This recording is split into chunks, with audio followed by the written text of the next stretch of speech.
आज तक न्यूज़ के मुअज़्ज़ज़ नाज़रीन अस्सलाम वालेकुम। मुअज़्ज़ज़ नाज़रीन कराम, इससे पहले आप इस कहानी की 272 एक साथ सुन चुके हैं। अब किस्त 273 मुलाहिज़ा फरमाएं।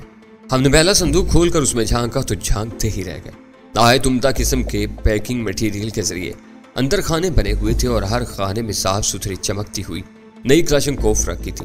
सिर्फ ऊपर के खानों में 5 गन्ने थी। संदूक की साख बता रही थी कि उससे नीचे भी कई खाने मौजूद थे। एक लम्हे के लिए हम तीनों साथ खड़े एक दूसरे की तरफ देखते रह गए। फिर मैंने वहां मौजूद बहुत से संदूकों पर नजर डाली और मेरी रूह की गहराइयों तक में एक सर्द सी लहर उतर आई। बहुत सी हकीकतों के बारे में हम सुनते रहे हैं, पढ़ते रहे हैं, उसके बावजूद उनकी संगीनी का सही तौर पर एहसास नहीं होता। लाशऊर के किसी तारीक गोशे में हम अपने आप को फरेब देते रहते हैं कि शायद यह हकीकत नहीं अफसाना है, लेकिन हकीकत को अपनी आंखों से देखना कुछ और ही असर रखता है। हमने दूसरा संदूक खोला तो उसमें उसी तरह हौजी गन्ने रखी दिखाई दी। ये मुख्तलिफ मुल्कों की गन्ने थी, लेकिन हैरत की बात यह थी कि संदूकों पर छपा हुआ गैर मुल्की फर्म का एड्रेस एक ही था। फिर हमने चेक किया तो जितने भी संदूकों के बलाई हिस्से पर हम नजर डाल सके उन पर उसी फर्म का नाम छपा दिखाई दिया। संदूकों पर चिपके हुए स्टिकरों के जरिए हमारी मालूमात में मजीद इजाफा हुआ कि यह सारा माल इंपोर्ट एक्सपोर्ट कारपोरेशन के तवस्सुत से मंगवाया गया था, लेकिन उन्होंने ये प्रिंस इंडस्ट्रीज के लिए इंपोर्ट किया था और संदूकों पर उसी के नाम पते को नुमाया किया गया था। हम शायद कुछ देर और उसी तरह गुमसुम खड़े उस संदूकों को देखते रहते, लेकिन अचानक टोनी दौड़ता हुआ तहखाने के बलाई दरवाजे तक पहुंचा और गोया एक ही सेकंड में नीचे आ गया। वो जब बोला तो उसकी सांस फूली हुई नहीं थी, लेकिन लहजे में दबा दबा एहजान जरूर था। सुपर हाईवे की तरफ से 2 ट्रक आते दिखाई दे रहे हैं। सड़क की खराब हालत की वजह से उनकी रफ्तार सुस्त है, लेकिन मेरा ख्याल है वो इसी मकान की तरफ आ रहे हैं। उन पर बहुत से कबायली किस्म के अफराद लदे हुए हैं और उनके पास हथियार ही हथियार नजर आ रहे हैं। ये बज़ाहिर मुमकिन तो नजर नहीं आता, लेकिन न जाने क्यों मुझे महसूस हो रहा है कि किसी तरह उन लोगों को यहाँ गड़बड़ की इत्तला दी गई है और वो यहाँ वालों की मदद के लिए आ रहे हैं। मैंने उसे वापस चलने का इशारा किया। हम तीनों उसके साथ बरगिरफ्तारी से ऊपर पहुंचे। रहीला ऊपर ही मौजूद थी, लेकिन वह बालकनी के बजाय एक कमरे में थी और खिड़की के खुले पट से दूरबीन के जरिए सुपर हाईवे की तरफ से आते हुए 2 खुले ट्रकों को देख रही थी जो वैसे भी दिखाई दे रहे थे। लेकिन मैंने टोनी से दूरबीन लेकर देखा तो नक्शा वाज़ेह हो गया। टोनी का ख्याल दुरुस्त था। उनमें से जितने लोगों के चेहरे नजर आ रहे थे उन चेहरों पर एक अजीब सी वहशत थी और उनमें से सभी के सभी गन्ने उठाए महाज जंग की तरफ आ रहे थे। हमारा असल मकसद पूरा हो चुका था। हमें जो कुछ देखना था वो हम देख चुके थे। अब इस सिलसिले में क्या करना चाहिए था, इस पर बाद में तजिया किया जा सकता था। फिलहाल यहाँ कोई बहुत बड़ा हंगामा बर्पा करने या इस किस्म के हंगामे में उलझने की कोई जरूरत नहीं थी। मेरे साथी मेरा हुक्म सुनकर एक लम्हे के लिए हिचकिचाए, लेकिन फिर शायद उनके जहन में मेरी हदायत और हमारी तयशुदा पॉलिसी ताज़ा होगी। हम कोई कबायली झगड़ा गोलियों की बौछारों के जरिए निपटाने की गर्ज से यहाँ नहीं आए हुए थे। हम बिजली की सी तेजी से नीचे आए और जिस रास्ते से मकान में दाखिल हुए थे उसी रास्ते से इंतहाई फुर्ती से निकल गए। सबसे आखिर में मैंने अकबी दीवार पर चढ़कर सीढ़ी ऊपर खींची और कॉटेज की छत पर कूदकर नीचे कूद गया। ड्राइवर ट्रक स्टार्ट कर चुका था, जो बज़ाहिर खटारा था, लेकिन उसका इंजन बहुत उम्दा हालत में था। चलने में बाद ही हम पहले की तरह मजदूरों के से अंदाज में ट्रक पर बैठे तेजी से वापस जा रहे थे। हमारे होटल पहुंचने के बाद 2-3 काम नए रोनमा हुए थे। एक काम तो ये हुआ था कि जरताज रहीम गुल से शादी करने पर तैयार हो गई थी। दूसरा ये हुआ था कि मैंने रहीला की मिन्नत तरला किया था कि वो भी अब मुझसे शादी कर ले, अब इतना और इंतजार न करवाए। उसके बाद रहीम गुल को मैंने जमाल सईदी के ठिकाने पर मौजूद असलहे के बारे में मुकम्मल तफसीलात आगाह कर दिया था और उसे वहां पे छापा मारने के लिए कह दिया था। लेकिन अफसोस की बात थी कि वहां उसके पहुंचने पर भी उसे कोई चीज ऐसी नहीं मिली थी। ना ही वो लोग मिले थे जिन्हें हमने कत्ल किया था और ना ही वो असलहा मिला था जो वहां तहखाने में मौजूद था। दूसरा दिन खैरियत से ही गुजरा। शाम को मैं ऑफिस में बैठा हुआ था कि अंबर ने बताया कि कोई खातून फोन पर मुझसे बात करना चाहती थी, लेकिन वो अपना नाम नहीं बता रही थी। उन्होंने होटल के टेलीफोन बोर्ड के तवस्सुत से फोन किया था। उसका मतलब था कि उनके पास मेरा डायरेक्ट नंबर नहीं था, जिसका दूसरा मतलब ये था कि वो कोई करीबी जानने वाली नहीं थी। वैसे भी खैर करीबी जानने वाली को नाम छुपाने की क्या जरूरत थी। मैंने एक लम्हे सोचा और फैसला किया कि नाम न बताने वाली खातून से भी बात करने में कोई हर्ज नहीं है। आखिर वह खातून थी। मैंने अंबर से लाइन मिलाने के लिए कहा। मैंने हेलो कहा तो उस खातून ने बड़ी शक्की से लहजे में तस्दीक चाही। आप अफसल साहब ही बोल रहे हैं ना? मैंने उन्हें यकीन दिलाने के साथ साथ जहन पर जोर दिया। ये आवाज सुनकर जहन में कोई घंटी सी बजी, लेकिन उसकी आवाज बहुत ही मध्यम थी। खुद खातून की आवाज भी नहायत मध्यम थी। ऐसा मालूम होता था जैसे उसके आसपास कोई मौजूद था और वो उससे राजदारी बरतते हुए फोन पर बात करने की कोशिश कर रही थी। उनकी आवाज मुझे कुछ सुनी हुई लग रही थी, लेकिन याद नहीं आ रहा था कि कहाँ सुनी थी। जब उन्हें यकीन आ गया कि मैं अफजल ही बोल रहा हूँ तो शनासाई की उलझन उन्होंने खुद ही हल कर दी। मैं वाहिदा बोल रही हूँ, वाहिदा परवेज, अहमद परवेज की बीवी, खातून ने राजदाराना से अंदाज में बताया और मैं गहरी सांस लेकर रह गया। ये आवाज मैंने सिर्फ एक ही मर्तबा बहुत मुख्तसर से जुमलों की हद तक सुनी थी और उस वक्त मौका महल भी बहुत मुख्तलिफ था। प्रिंसेस समैरा की लाश दरियाफ्त होने के मौका पर मेरा उससे सामना हुआ था और पहले उसने मुझे ही कातिल समझकर चीखना शुरू कर दिया था। उस औरत को मुझे फोन करने की क्या जरूरत पेश आ गई थी? मैं हैरान हुए बगैर नहीं रह सका। वो प्रिंसेस समैरा की बड़ी बहन थी। जी फरमाइए, मैं नहायत शाइस्तगी से कहा। वो फिर वो गड़बड़ा कर रह गई। उसने मुझे फोन तो कर लिया था, लेकिन शायद वो अब भी उलझन में थी कि मुझसे बात करे या ना करे। उसने उस उलझन का इजहार भी कर दिया। मेरी समझ में नहीं आ रहा कि मुझे आपसे बात करनी भी चाहिए या नहीं। तो फिर आप पहले फैसला कर लीजिए, मैंने मुलाहिमे से कहा। नहीं, वो जल्दी से बोली, मेरा मतलब ये नहीं था, मालूम नहीं आप मेरी दरख्वास्त पर तवज्जो देंगे या नहीं, उसकी अहमियत को महसूस कर सकेंगे या नहीं। बहुत परेशानी और वहशत सी मालूम हो रही थी। आप बात तो कीजिए, मैंने इखलास से कहा। सच्ची बात अपनी अहमियत खुद मनवा लेती है। मैं आपसे एक बहुत जरूरी बात करना चाहती हूँ, लेकिन फोन पर नहीं। आखिर उसने गोया जुरात से काम लेते हुए असल मकसद बयान कर डाला। बात बहुत जरूरी और अहम है। ऐसा कीजिए, मैं आज शाम एक दोस्त को सी ऑफ करने एयरपोर्ट जाऊंगी। उसे इंटरनेशनल टर्मिनल पर सी ऑफ करने के बाद मैं मौका देकर डोमेस्टिक डिपार्चर लाउंज में आ जाऊंगी। गेट नंबर 13 की तरफ जाने वाले रास्ते पर मुझे मिलने की कोशिश कीजिएगा। वो जरा महफूज जगह है, आड़ में है, उधर से सिर्फ मुसाफिरों का गुजर होता है। मैंने उस जगह का नक्शा जहन में लाने की कोशिश की और पूछा कितने बजे? अब ठीक 7 बजे वहां पहुंच जाइएगा। आप किस सिलसिले में बात करना चाहती हैं? मैं नरमी से पूछा। फोन पर मैं आपको ये भी नहीं बता सकती। उसकी बेबसी और वहशत काबिले दी थी। क्या ये फोन टेप होता है? मैंने बेसाख्ता पूछा। देखिए, ऐसी बातें भी फोन पर नहीं होती। मैं गहरी सांस लेकर रह गया। वो ठीक ही कह रही थी। एक लम्हे खामोश रहा। वो बड़ी मायूसी से बोली, तो आप नहीं आएंगे? मैं जरूर आऊंगा, मैंने मजबूत लहजे में कहा। मैं आपका इंतजार करूंगी। उसका लहजा यकदम बदल गया था। दूसरे हिल में सिलसिला मुनक़ता हो गया। सिलसिला मुनक़ते होने के बाद भी मैं चंद सेकंड तक रिसीवर कान से लगाए बैठा रहा। जैसे वाहिदा परवेज की आवाज मुझे दोबारा सुनाई देने लगी थी। ये एक नहायत ही गैर मुतवक्किल फोन कॉल थी और उसने वाकई मुझे हैरान कर दिया था। आखिर वाहिदा परवेज मुझे क्या बताना चाहती थी? और उससे भी ज्यादा अहम सवाल ये था कि मुझे ही क्यों बताना चाहती थी। मैं उसका कोई ऐसा करीबी वाकिफ तो नहीं था। वो एक नहायत दौलतमंद और साहिब हैसियत आदमी की बीवी थी। उन दोनों मियाँ बीवी के हल्का अहबाब में न जाने कैसे कैसे लोग शामिल हो गए। क्या उनमें से किसी को भी उसने इस काबिल नहीं समझा था कि उससे वो बात की जा सकती? कहीं ये कुछ चाल तो नहीं थी? मुझे उसके मियाँ का ख्याल आया, जिसके मिजाज में खासी फिरौनियत पाई जाती थी और जो पहली मुलाकात में ही मुझसे और रहीम गुल से खार खा गया था। उसके घर पर उससे दूसरी मुलाकात के दौरान में तो रहीम गुल ने उसकी दुम पर काफी जोर से पांव रख दिया था और फिर आकर उस मुलाकात की रुदात भी मुझे सुनाई थी। कहीं अहमद परवेज ने ही तो मुझे घेरने के लिए कोई साजिश तैयार नहीं की थी। शायद वो अपनी बीवी को इस साजिश पर अमल दरामद करने के लिए इस्तेमाल कर रहा हो। मैंने उस पहलू पर बहुत सोचा, लेकिन उसका इम्कान मुझे कम ही नजर आया। मैंने महसूस किया कि अहमद परवेज ज्यादा लंबे चक्रों में पड़ने वाला नजर नहीं आता और उसके लिए अपनी बीवी को इस्तेमाल करने वाला आदमी मालूम नहीं होता। मैंने रिसीवर तो रख दिया था, लेकिन वाहिदा परवेज की आवाज़ जैसे अब भी मेरे कानों में उभर रही थी।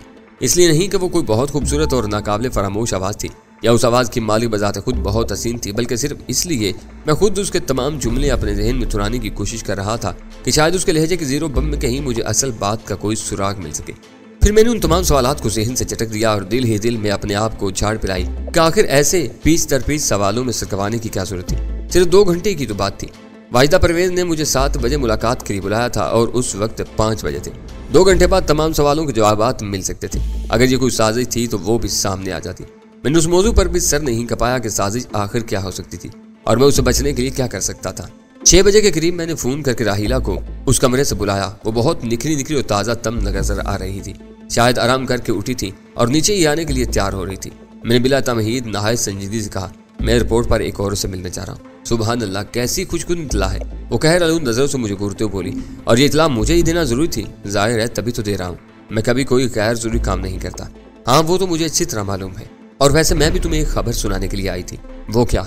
वो ये कि क्या आगे भी तो बोलो। वो ये कि मैंने तुम्हारे प्रपोजल पर गौर किया है और मैं शादी के लिए तैयार हूँ। वाकई? और शायद शादी के बाद भी गालबन मुझे रोजाना इसी किस्म की जरूरी इतलात सुनने को मिला करेगी। मैं जरा फलां बस स्टाफ एक औरत से मिलने जा रहा हूँ। मैं नहर वाले पुल पर एक लड़की से मिलने जा रहा हूँ। मैं जरा गंदे नाले के किनारे जुम्मेदारनी से मिलने जा रहा हूँ, वगैरह वगैरह। तुम्हारा ख्याल है कि सुबह शाम तुम मुझे इस किस्म की इतलात देते रहोगे तो हमारी अज़दवाजी जिंदगी बहुत खुशगवार गुजरेगी।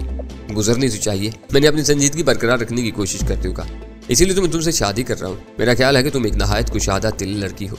फिर मैंने शक्की नजरों से उसे घूरा, कहीं ये महज मेरी खुशफहमी तो नहीं। रहीला को इतला देने के बाद मैं वाहिदा परवेज की तरफ चल निकला था। वाहिदा परवेज ने एयरपोर्ट पर 7 बजे का मिलने का वक्त दिया था। मैं पौने 7 बजे ही डिपार्चर लाउंज से आगे उसकी बताई हुई जगह पहुंचकर दीवार के करीब खड़ा हो गया। एयरपोर्ट पर मेरी तवक्को से ज्यादा गहमा गहमी थी। मुसाफिर गोया दूर दीवार से उबले पड़ रहे थे और कभी कभी यूं महसूस होता जैसे वो बुलबुलों की तरफ से बाहर आ रहे थे। अस्पताल, रेलवे स्टेशन, बड़े क्लिनिक, बस स्टाफ, फर्ज के हर जगह इंसानों का ये बेकरार हजूम देखकर कभी तो हैरत होती थी, हत्ता कि अक्सर एयरपोर्ट्स पर भी अब तो अक्सर यही समा नजर आता था।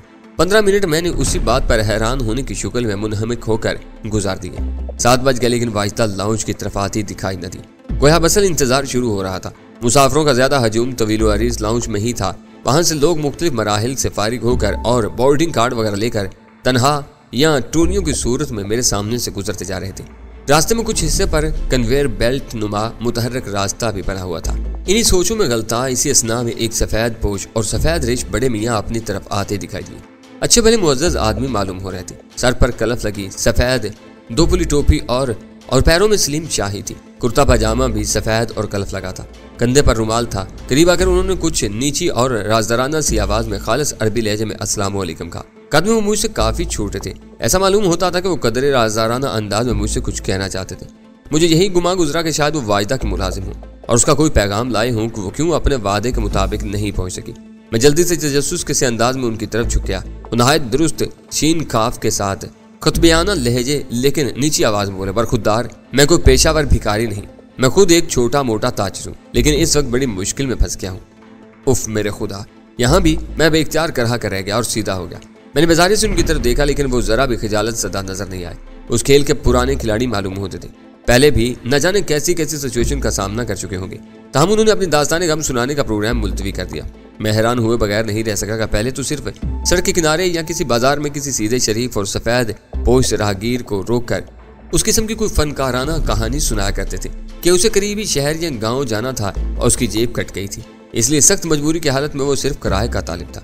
लेकिन क्या अब एयरपोर्ट पर सुनाने के लिए भी कोई कहानी तैयार हो गई थी? क्या बड़े मियाँ ये कहना चाहते थे कि वो लाहौर, इस्लामाबाद या पेशावर जा रहे थे मगर उनकी जेब कट गई और अब मैं उन्हें उनकी मंजिल का टिकट दे दूं? आखिरकार मेरी ताबे इंतजार जवाब देगी। ताहम मैंने एयरपोर्ट की हदूद से निकलने से पहले खासा लंबर चक्कर काटकर इंटरनेशनल डिपार्चर लाउंज में जाकर भी अच्छी तरह हर तरफ का जायजा लिया, लेकिन मुझे वाहिदा परवेज का कहीं नामो निशान तक दिखाई न दिया। मेरा गुस्सा कुछ और बढ़ गया। मैंने एक एयरलाइन के काउंटर से टेलीफोन डायरेक्टरी मांगी।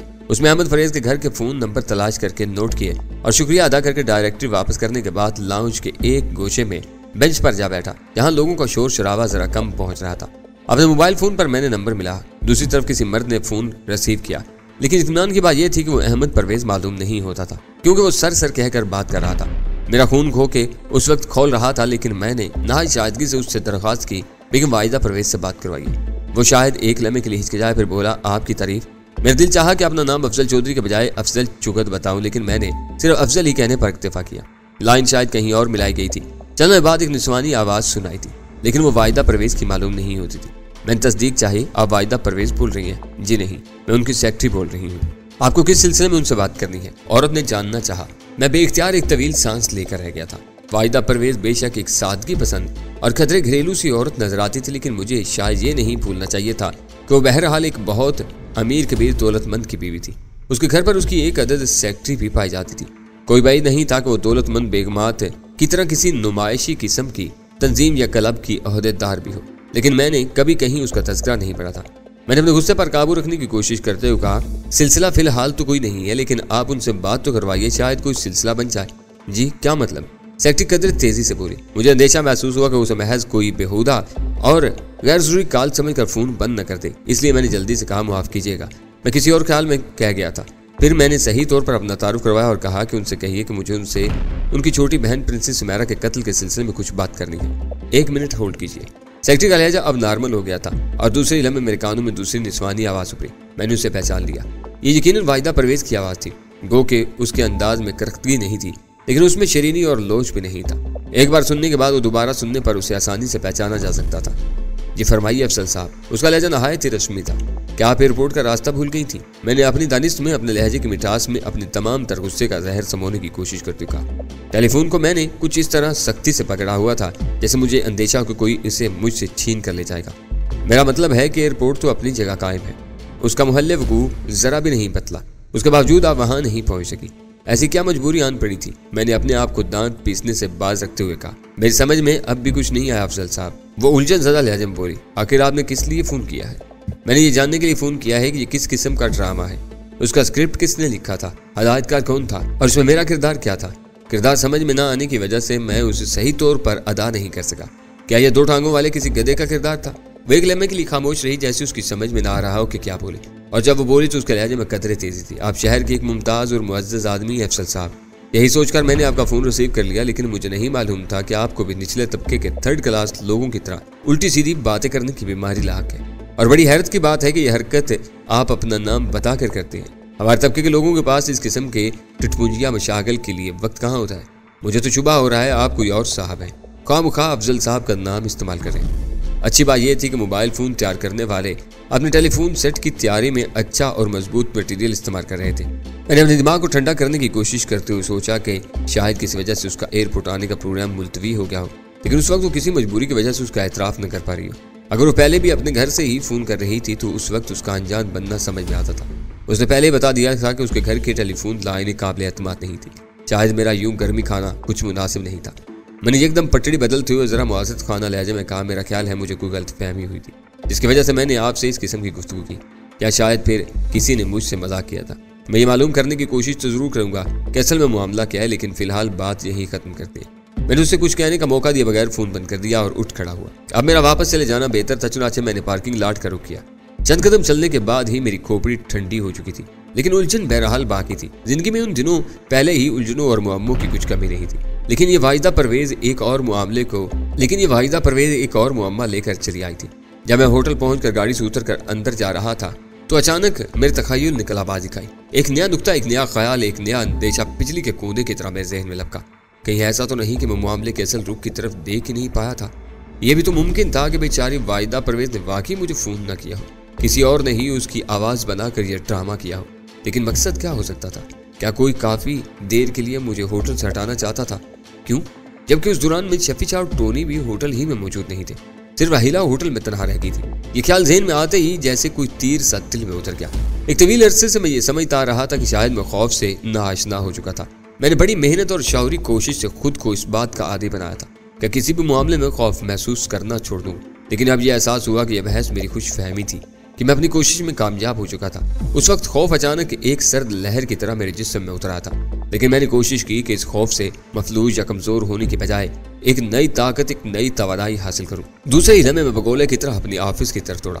यह भी गनीमत था कि मैं आमदोरफ्त के लिए ज्यादातर अकबी रास्ता इस्तेमाल करता था, वरना नवाकिफ लोग तो शायद उस बात पर हैरान होते कि बज़ाहिर अच्छा भला मुअज़्ज़ज़ नजर आने वाले एक शख्स को ये किस किस्म का दौरा पड़ा कि आराम से चलते चलते यका आंधी तूफान की तरह दौड़ पड़ा, जबकि उसके पीछे डाकू या पुलिस भी नजर नहीं आ रही। अपने ऑफिस में जाने के बजाय मैंने पहले अंबर के कमरे पर ही रुक कर दरवाजे से झांकते हुए वैसे ज़दा लहजे में पूछा, राहिला कहाँ है? यह सवाल मैंने पहले ही कर दिया और यह बाद में देखा कि अंबर कमरे में मौजूद भी थी कि नहीं। शायद इत्तेफाक से या किसी मसरूफियत की वजह से मौजूद थी। वो फ़ोन पर किसी से बात कर रही थी। सर उठाकर माउथ पीस पर हाथ रखते हुए उसने हैरत से मेरी तरफ देखा और बोली, जी। उसने मेरा सवाल सुना ही नहीं था। उस वक्त मुझे शायद पहली बार उस पर गुस्सा आया। दिल चाह के वही रिसीवर उसके हाथ से लेकर उसकी खोपड़ी पर दे मारूं। राहिला कहाँ है? मैंने घुटी घुटी आवाज़ में अपना सवाल दोहराया। मुझे छोटी मोटी बेबुनियाद बातों पर और बिला वजह कभी गुस्सा नहीं आता था, लेकिन आजकल शायद कुछ मुख्तलिफ था। उसका खौफ मेरे जहन में एक बगोले की सूरत इख्तियार कर चुका था। मुझे तो मालूम नहीं सर, शायद अपने कमरे में होंगी। उसने सहमे लहजे में जवाब दिया। वो अजीब सी नजरों से मेरी तरफ देख रही थी। शायद उसे मेरे चेहरे पर कोई अजीब तब्दीली नजर आई थी। तुम बहुत ही नकम्मी लड़की हो। मैंने उसे झाड़ पिलाई और लाउंज की तरफ दौड़ा। दूसरे लम्हे मुझे एहसास भी हो गया कि उसे बिला वजह ही झाड़ पिलाई थी, लेकिन अब तासुफ के इजहार या मुआज़त का वक्त नहीं था। मैंने लिफ्ट के इंतजार में भी चंद लम्हे ज़ाया नहीं किए, हालांकि एक लिफ्ट नीचे ही आ रही थी। मैं एक साथ 4 सीढ़ियां फलंगता चला गया। उस वक्त एक स्टाफ वॉच वगैरह के जरिए मेरे उस मुख्तसर से सफर का दुरानिया नापने का कोई बंदोबस्त होता तो शायद पता चलता कि मैंने कम से कम वक्त में 7वीं मंजिल पर पहुंचने का कोई रिकॉर्ड कायम किया था। राहिला, मैंने उसके कमरे के दरवाजे पर दस्तक देते हुए घुटी घुटी सी आवाज़ में पुकारा। मैंने मुश्किल अपनी आवाज़ पर काबू रखा था, वरना शायद ये नाम एक चीख, एक पुकार की सूरत में मेरे हल्क से बरामद होता। अंदर से कोई जवाब न आया। मैंने नाव घुमाई, दरवाजा मकफिल था। मैंने पहले से जरा बुलंद आवाज में पुकारा और दस्तक दी। उस बार भी कोई जवाब न आया। किसी बेउनवान अंदेशे से मेरी धड़कनें बहुत तेज हो चुकी थी। हालांकि मैं अपने आप को समझाने की भी कोशिश कर रहा था कि शायद राहिला अपने कमरे से बाहर हो। मैंने भी उस वक्त वही तरीका इख्तियार किया जिसमें चंद सेकंड भी इंतजार करने की जरूरत नहीं थी। यानी मैं पीछे हटकर राहदारी की दूसरी दीवार तक पहुंचा। मेरा इरादा पूरी कुव्वत से दरवाजे को कंधे से टक्कर मारने का था। स्टार्ट के लिए गो के जगह कम थी और दरवाजा मायारी मजबूत था। उसके बावजूद मुझे उम्मीद थी कि 2-3 टक्करों में काम बन जाएगा। मेरी पहली टक्कर ही कुछ ज्यादा कामयाब होगी। यानी मैं दरवाजे से गुजरता चला गया। एक लम्हे के लिए तो मुझे हैरत भी हुई कि क्या दरवाजा इतना हल्का फुल्का और गैर मरही सा हो गया था कि मेरी टक्कर से हवा के झोंके की तरह उड़ता चला गया था। लेकिन फौरन ही मेरी समझ में आ गया कि ऐन उसी लम्हे जब मेरी जोरदार टक्कर दरवाजे पर पड़ने वाली थी, दरवाजा खुद ब खुद खुल गया था और मैं किसी अरने भैंसे की तरह गुजरता चला गया था। मैंने ये टक्कर रसीद के लिए इतनी कुव्वत मुजतमा की थी कि ऐन मुमकिन था कि मैं यूं ही बगोले की तरह गुजरता हुआ कमरे के दूसरी तरफ बड़ी खिड़की के शीशे को तोड़ता हुआ बाहर जा गिरता। और अगर खिड़की से मैं गुजर जाता तो मेरी जिंदगी का यह सीन कॉमेडी से ट्रेजेडी में तब्दील हो जाता, क्योंकि मैं होटल के कंपाउंड में जाकर गिरता जिसका फर्श कंक्रीट का था। 7वीं मंजिल से तो खैर स्विमिंग पूल में गिरकर भी इंसान का मलिदा बन सकता है, लेकिन कंक्रीट का फर्श पर गिरने के बाद तो बेचारे अफसल चौधरी की बाकियात को पहचानना भी मुश्किल होता। लेकिन मैं बहरहाल खिड़की से 2-4 कदम पहले ही अपने आप को ब्रेक लगाने में कामयाब हो गया। फिर मैं बहुत आहिस्तगी से घूमा। मेरी आहिस्तगी से घूमने की वजह यह थी कि अभी अंदेशों ने मेरा पीछा नहीं छोड़ा था। मुझे अंदेशा था कि मैं पलट कर देखूंगा तो कोई खबीस सूरत किस्म का शख्स गन हाथ में पकड़े मेरा निशाना लिए खड़ा होगा। अच्छा हुआ कि मैंने उस सिलसिले में हिफ्ज़े मातुकद्दम के तौर पर कुछ देखे भाले बगैर घूमते घूमते ही कोई कार्रवाई नहीं कर डाली, क्योंकि जब मैं पलटा तो दरवाजे के अकब में राहिला खड़ी थी जो आहिस्तगी से दरवाजा बंद कर रही थी, लेकिन हैरत से मेरी तरफ देख रही थी। एक लम्हे के लिए मैं कुछ भी न बोल सका और बेख्तियार एक बहुत ही तवील सांस लेकर रह गया। राहिला गुलाबी रंग के एक बहुत बड़े बाथरूम में थी और उसके बालों से अभी पानी निचल रहा था। उसका वजूद से उठती हुई भीनी भीनी सी ताजगी अमेज महक पूरे कमरे में फैल गई थी। बोलने में पहल उसी ने की। तुम अपने सींग और तुम कहाँ भूल आए? और हाँ, तुम्हें तो चारों हाथ पैरों से दौड़ते हुए नथनों से शू शू की आवाजें निकालते हुए आना चाहिए था। तुम सिर्फ 2 टांगों पर कैसे चले आए हो? उसे नहीं मालूम था कि मैं इस वक्त कोई मज़ाहिया बात सुनने, उससे लुत्फ अंदोज होने या उसका जवाब देने की पोजीशन में नहीं था।